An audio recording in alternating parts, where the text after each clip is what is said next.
রাত বেরোর যদি অসুবিধা হয় তখন কি হবে আপনাদের? তখন ওই ভিতরে বাড়ি এখান থেকে ওই হেঁটেই যেতে হবে। সেটাই তো বলছি, এ তো খুব অসুবিধা। এটা হচ্ছে দাদাদের বাড়ি, এতটা ভিতরেই বাড়ি, মানে আমি দেখে আমি চলে এলাম যে একটা ফ্যামিলি এখানে যেহেতু বসবাস করছে, তো এই যে সরু একটা আল আছে, এই আলের মাধ্যমে এনারাই যাতায়াত করে, আর একটাই ফ্যামিলি এখানেই বসবাস করছে। তো নমস্কার বন্ধু, আবার একটি নতুন ভিডিওতে তোমাদের সবাইকে স্বাগতম। আর নদীর চর থেকেই এখানকার এই রাস্তাগুলো চলে গেছে। তো এখানকার অনেক ভাই রয়েছে। কিসে পড়ো তোমরা সব? আমি 5 এ পড়ি। ক্লাস 5-এ পড়ো? তুমি 8-এ পড়ো? কোথায় স্কুল তোমাদের?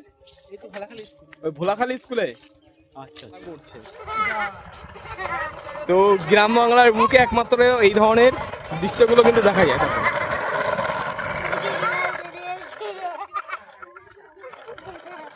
তো এখানে বাচ্চারা এখন বিকেল বেলায় খেলা করছে। ওই সাইডে নদী আছে। ও এই সাইডেও নদী আছে? মানে তোমাদের এটা তো দ্বীপ, চারিদিকে নদী, মাঝখানে এটা দ্বীপ। আর সামনে নেত্রবেড়ে ভেঙেছে। নেত্রবেড়ে? আচ্ছা, এমনি ঘেরাও জল ঢুকে গেছে। আর এমনি ঘেরাও ভাঙে। এই বর্ষাতে? না এমনি বৃষ্টি হলে ঘেরাও ভাঙে আর এই অবধি চলে আসে জল ওই সামনে। জল এই অবধি চলে আসে? যখন তখন এই অবধি চলে আসে। তোমাদের ভয় লাগে না সে সময়? না। আর এইগুলো দেওয়া হয়েছে কিসের জন্য? ওই নদী ভাঙনটা যাতে রোধ করা যায়, যার জন্য এই বাসের ওই যে ওইগুলো মাটিগুলো সব পড়ে যাচ্ছে তো, যে ওইখানে আটকাচ্ছে ওইখানে। ওখানে গিয়ে আটকে যাচ্ছে। তো এখানে বাচ্চাদের কিন্তু নাচও শেখানো হচ্ছে এবং ওরা কিন্তু নাচও করছে। তো আমি এটাই দেখতে এলাম, খুব ভালো। এখানে এখানে কে নৃত্য কে শিখায়? ও আচ্ছা আচ্ছা, মানে এই ম্যাডাম শিখাচ্ছেন? হ্যাঁ, একটু বাচ্চারা নাচ করবে, আমাদের খেলা আছে। বেশ ভালো। তো বেশ সুন্দরবনে এসে এই ধরনের যে নৃত্য এখানে শেখানো হয় সেটাও বেশ ভালো। তো এই গ্রামের পরিবেশে এই ধরনের যে নাচ শেখাচ্ছে এখানে সত্যি খুবই ভালো। সুন্দরবন গ্রাম অঞ্চলের মানুষের বসবাস, দেখো কতটা সুন্দর এখানকার এই পরিবেশ, চারিদিকটাতে খুবই সুন্দর একটা পরিবেশ, বেশ খুবই সুন্দর। তো দেখো এত সুন্দর একটা গ্রামের মাঝখানে এখানে 3-4 জন মিলে লুডো খেলছে। তো এই সমস্তগুলো গ্রাম বাংলার পরিবেশেই এসে দেখা যায়। ওরা কিছু নেই আমাদের, তো এখনো লুডো খেলছে। কিছু কাজ নেই, কর্ম নেই, সময় কাটাচ্ছি, কি করবো? করার কিছু নেই আমাদের, এদেশে কোনো কাজ নেই। এই মানে আইলা চালটা দিচ্ছে বলে কোন রকম মানুষের জীবনে বেঁচে আছে, না হলে বাস্তব নিয়ে দেশের মানুষ মরে যেত। পিনবাগ দাদা এখন কেউ ধরছে না? এখন না, এখন বন্ধ, এখন নদীতে পোনা হচ্ছে না। আচ্ছা পোনার একটা সিজন আছে, হবে ওই মাঘ ফাল্গুন মাসের থেকে। আচ্ছা, এখন এই টাইম পাস করছেন বসে? কি করবো, সারাদিন তো এই বসে আর বসে, আর শুধু রান্না খাওয়া আর কিচ্ছু না। আর বাড়ির দাদারা কি করে? বাড়ির দাদারাও সে তো বুড়ো হয়ে গেছে, আর এখন কি আর কাজ করতে পারে? ওই সব বসলে বসে আছে। সব বসে আছে? হ্যাঁ, আচ্ছা আচ্ছা, কি করবো? ঠিক আছে তাহলে লুডো খেলুন। আচ্ছা আচ্ছা, ঠিক আছে, ভালো, যাও। এই হচ্ছে বাড়ির পাশেই হচ্ছে এনাদের এই ঘর বাড়ি। চারিদিকটাতে দেখো পুরো ফাঁকা এরিয়া পুরো। তো এইভাবেই এখানকার বসতি গড়ে উঠেছে। দেখলে হয়তো তোমরা বুঝতেও পারছো যে এখানে যে বসবাস করেন পাশে তো নদী, আর নদী ভাঙন তো নিশ্চয়ই হয়। তো সেই সময় কি করেন? সেই সময় ভেঙে গেলে তখন রাস্তার দিকে উঠি, আর এমনি জল টল না হলে তখন এই বাড়িতেই থাকি। সব বুড়ে গেছিল? ওটা মাছ ফাছ সব বেরিয়ে গেছে, আমাদের পুকুরে মাছ নেই। ও সব এই মাছ ছাড়া ছিল এতে? হ্যাঁ, সব ওই মাছ আড়ি টাড়ি ছাড়া। সব বুড়ে গেল। আচ্ছা, দেখতে আচ্ছা। পাচ্ছ না, নেট টেনেছি। ও হ্যাঁ হ্যাঁ হ্যাঁ হ্যাঁ হ্যাঁ, ওই তো নেটটা না আছে, বুঝতে পেরেছি। নেটটা না আছে, ওইটা ছিল, ওই আড়িটাই ছিল, সব ওইটা তুলে নিচ্ছে নেটগুলো। আচ্ছা, এ লোক ছিল না বাড়িতে, কাজে গিয়েছিল তো। কে আপনার ছেলে হয়? না এটা এই বাড়ি, আমার এই বাড়ি, ও আচ্ছা আচ্ছা, এইটা আমার বাড়ি। তো এখানে মানে কি মাছ হয়? নোনা মাছ না মিষ্টি? মিঠুন মাছও হয়, আমার একটা পোনা মাছ ছাড়া সব। সব পোনা মাছ ছাড়া? আমাদের দুটোই পুকুর, ওই পুকুরে পোনা মাছ ছাড়া। এইগুলো এই নোনা জল ঢুকে ওইখান থেকে ড্রেনের থেকে, ওই জন্য নোনা মাছ ছাড়ে এইগুলো। আচ্ছা, তো আমি ওই রাস্তা থেকে নিচে নেমে এলাম, আর এখান থেকে প্রায় নেই অন্তত 500 থেকে 600 মিটার ভিতরে একটা বাড়ি। তো এনাদের এই একমাত্র যাতায়াত পথ হচ্ছে এই আল। তো এই আল থেকেই আমি ওই ভিতরের দিকে যাব, এবং তোমরা দেখো যে এখানকার সাধারণ মানুষ যে তারা কিভাবে নিত্যদিন এই পথ থেকেই ওনারা এইভাবে যায়। তো এই হচ্ছে সুন্দরবন মানুষের জীবন জীবিকার লড়াই। তো আজকে আমিও যাচ্ছি ওই বাড়িতে, আর দেখো সম্পূর্ণ চারিদিকে কিন্তু ফেসারি, চারিদিকটাতে কিন্তু ফেসারি। এখানে তোমরা দেখলে হয়তো বুঝতেও পারছো। তো আমি যাবো ওই পিছনের ওই বাড়িটায়, অনেকটা দূর বাড়িটা। তো ওই বাড়ি থেকে একটু ঘুরে আসবো, চলো। নিত্যদিন তারা এই পথ দিয়েই এনারা যাওয়া আসা করে, মানে ভাবলেই অবাক লাগে।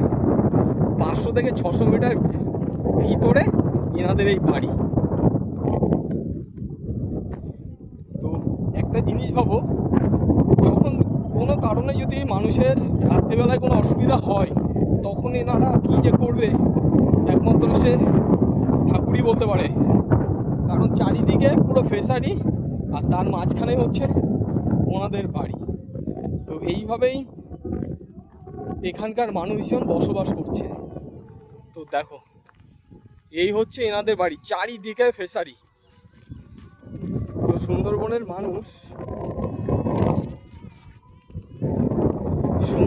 মানুষ কতটা ভিতরে একটা বসতি এখানে রয়েছে, মানে ভাবা যায় না, এতটাই ভিতরে এনাদের বাড়িটা। এই হচ্ছে এনাদের বাড়ি।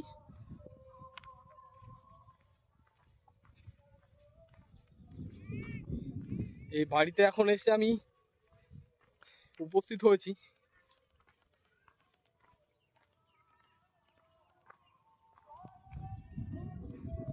এই হচ্ছে এনাদের বাড়ি, বাড়িটা একবার ভাবো। আর এটা হচ্ছে এই ঢোকার গেট। আসা যাবে এদিক দিয়ে, আসা যাবে এদিক দিয়ে।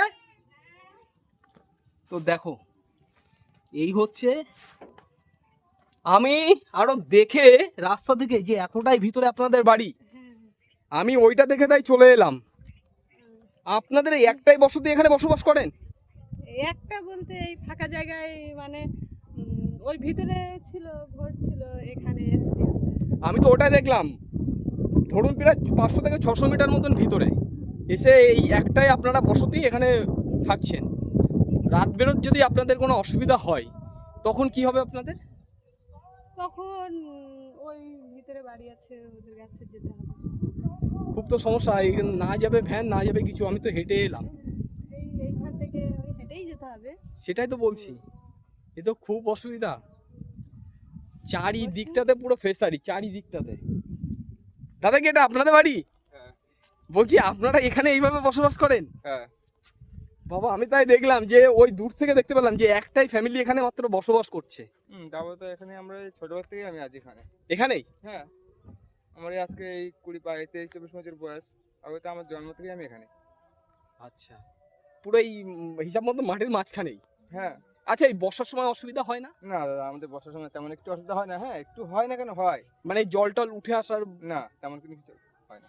আচ্ছা, মানে এই জলটা বেরিয়ে যাওয়ার লাইন আছে তার মানে? হ্যাঁ, সব রকমই আছে, আমাদের ব্যবস্থা আছে। ওই কারণেই। আর এখানে মানে সব এই মাছ চাষ হয় তাই তো? হ্যাঁ, পুরোটাই? সব পুরোটা মাছ আছে। তোমাদের একটু ঘুরিয়ে দেখাই। আর চারিদিকে কিন্তু কোনো বাড়ি নেই, পুরো মিডিলে এই একটাই ফ্যামিলি এখানে। এই দাদা বললো 20-22 বছর এখানে বসবাস করছে। আমি এখানে খুব খুশিতে আছি, খুব সুখেই আছি জীবনে। একদম একদম। তাহলে এটা হচ্ছে দাদাদের বাড়ি, এতটা ভিতরেই বাড়ি। মানে আমি দেখে আমি চলে এলাম যে একটা ফ্যামিলি এখানে যেহেতু বসবাস করছে, তো তাদের সুবিধা অসুবিধা কি আছে, যার জন্য আমি চলেই এলাম।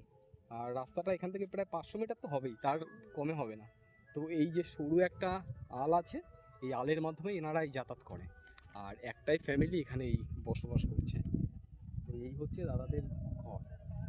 আর এখানে দাদা বৌদি দুজনেই দাঁড়িয়ে রয়েছে। আর এটা বৌদির ছেলে হয় নিশ্চয়ই? হ্যাঁ, ছেলে।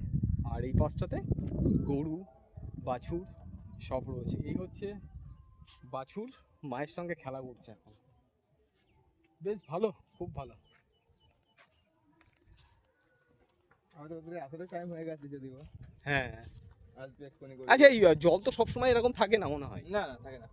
মানে কুমোনো তো যায় অন্য অন্য সময়? হ্যাঁ, কটার সময় ঘুমিয়ে যায়? কালী পুজো করে এই তো আজ বেশি না, এখান থেকে সপ্তাহ দুয়েক পরে পুরো একদম পুরো ফাঁকা। পুরো ফাঁকা হয়ে যাবে। হ্যাঁ, একটা জল দেখতে পাবে না তুমি এখানে। আচ্ছা ঠিক আছে দাদা, এলাম তাহলে। আচ্ছা। তা হচ্ছে এই হচ্ছে দাদাদের বাড়ি, তো যার জন্য আমি চলে এসেছিলাম এতটা ভিতরে। তো তোমরা দেখলে হয়তো বুঝতেও পারবে বাড়িটা। এই হচ্ছে বাড়ির ভিতর থেকেই আমাকে যেতে হবে, এই গুড়ি মেরে ঢুকে এখান থেকে আবার এইভাবে যেতে হয়। আর এটা হচ্ছে ঢুকার মেন গেট, এখান থেকে ঢুকতে হবে, ঢুকে আবার ওই পাশ থেকে আরো একটা গেট আছে, তো ওইভাবেই ঢুকতে হয় এই দাদাদের বাড়িতে। তো দেখো এই হচ্ছে এই পরিস্থিতি এখানকার, পরিবেশটা দেখো কতটা সুন্দর লাগছে এখানে। তো এই হচ্ছে গ্রামীণ রাস্তাঘাট, একটা নারকেল গাছ, খেজুর গাছ, সেটারও পাতা শুকিয়ে গেছে, আর এই পাশে রয়েছে তাল গাছ। দেখো সবাই বসে এখানে খেলাধুলা করছে, সব বসে আছে, সবাই বসে এখানে লুডো খেলছে হয়তো সবাই। এখানে দুই বোনও আছে, এরাও হয়তো কিছু খেলছে, আর এখানে বৌদিরাও আছে, তো বৌদিরা মিলেও এখানে লুডো খেলছে।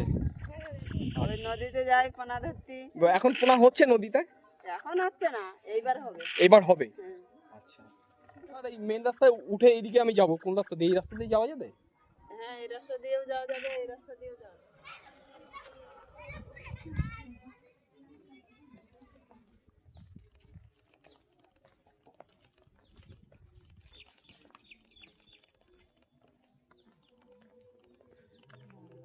কি দাদু, সবজি নিয়ে যেতে হচ্ছে কোথায়? এই যে হাটে। বাজারে? হ্যাঁ আচ্ছা আচ্ছা, এই রবিবারে যে বাজারটা বসে? হ্যাঁ, আজকের রবিবারে বাজার। আচ্ছা আচ্ছা, হ্যাঁ আজকে রবিবার, ভোলাখালীর যে হ্যাঁ, বাজারটা ওখানে। হ্যাঁ, হ্যাঁ। আচ্ছা আচ্ছা, তো সব রকম সবজি আছে এখানে? সব রকম। এ কি বাড়ির সবজি? হ্যাঁ, বাড়ি। আচ্ছা,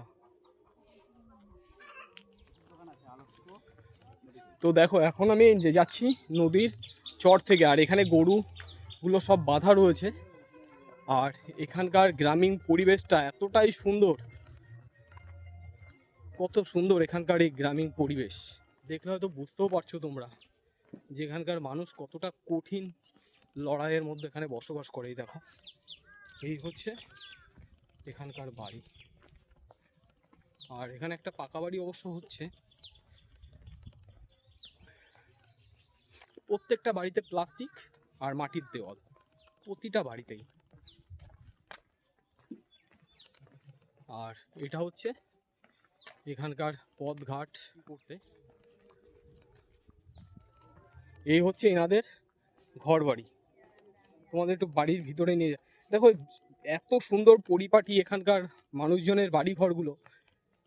এনাদের বাড়ি হয়তো ভেঙে যাওয়ার মতন, কিন্তু দেখো কত সুন্দরভাবে এনাদের পরিষ্কার পরিচ্ছন্নভাবে এই বাড়ি ঘরগুলো কিন্তু রেখে দিয়েছে।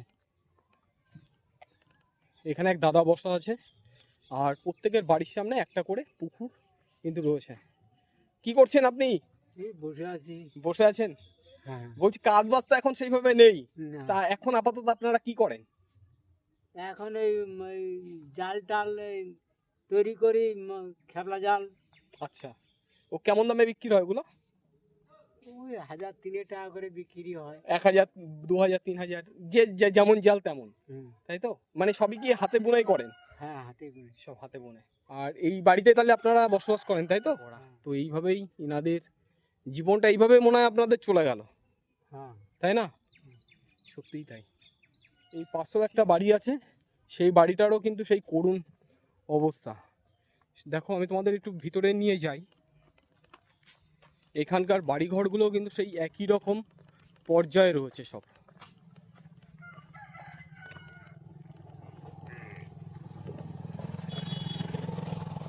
এই দেখো এখানে হয়তো গরু থাকে, আর এই হচ্ছে এনাদের এই বাড়িঘর।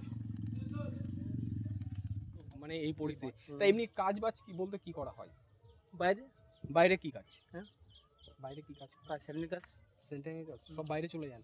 এখানে তো লোকালে তো সেভাবে কোনো কাজই নেই। হ্যাঁ, লোকালে তো সেভাবে কাজ না নেই। কাজ নেই, এখানে কোনো কাজ নেই। আচ্ছা, এই নদী ভাঙন কি হয়? হ্যাঁ হয়, এই নদী ভাঙন বলতে কি ব্যাপক, ওই জায়গাটায় আমরা দুবার করে ওই যে। এই দুবার সামনে তিনবার। সামনে? এই সামনেই তো, আচ্ছা আচ্ছা, এই সামনে আছে, সামনে আচ্ছা, এই রাস্তা দিয়ে আমি মেন রাস্তায় উঠতে পারবো? হ্যাঁ এই তো সামনে। আচ্ছা, এই সামনে দিয়ে আবার এই যেতে হবে, তাই তো? ভালো করে থাকবেন দাদা। আমার বাড়ি হচ্ছে হাবড়াতে। হ্যাঁ হ্যাঁ, ভালো করে থাকুন দাদা। তো ভালো থেকো। যদি হয় এই গ্রামের ভিতরে পুরো জল ঢুকে যে এখানকার যে সকল ফসলপাতি আছে সব কিন্তু নষ্ট হয়ে যাওয়ার সম্ভাবনা থাকে। তো ইনারা এতটা কঠিন পরিস্থিতির মধ্যে এখানে বসবাস করে।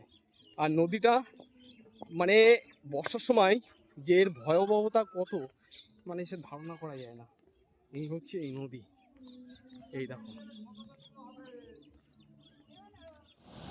তো সুন্দরবন এরিয়াতে এরকম খাড়ি রয়েছে অনেক, অজস্র পরিমাণে খাড়ি রয়েছে। তার মধ্যে দেখো এখান থেকে একটা খাড়ি দিয়ে এইভাবে জল বার হয়ে সোজা চলে যাচ্ছে। আর এটা হচ্ছে ভোলাখালী ফেরিঘাট। এই দেখো, এই মানুষজন সব কিন্তু উঠে গেছে, সব যাবে ওই পাটটাতে। আর এই হচ্ছে এখানকার এই মার্কেট।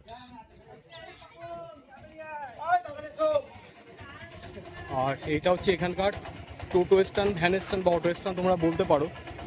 আর এটা হচ্ছে ভোলাখালী ফেরিঘাট।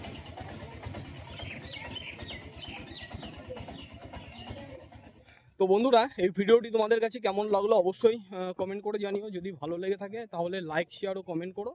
দেখা হচ্ছে অন্য কোনো আর একটা ভিডিওতে। ততদিন তোমরা সুস্থ থেকো, ভালো থেকো, টাটা। সূর্যটা দেখো কতটা সুন্দর লাগছে এখানে।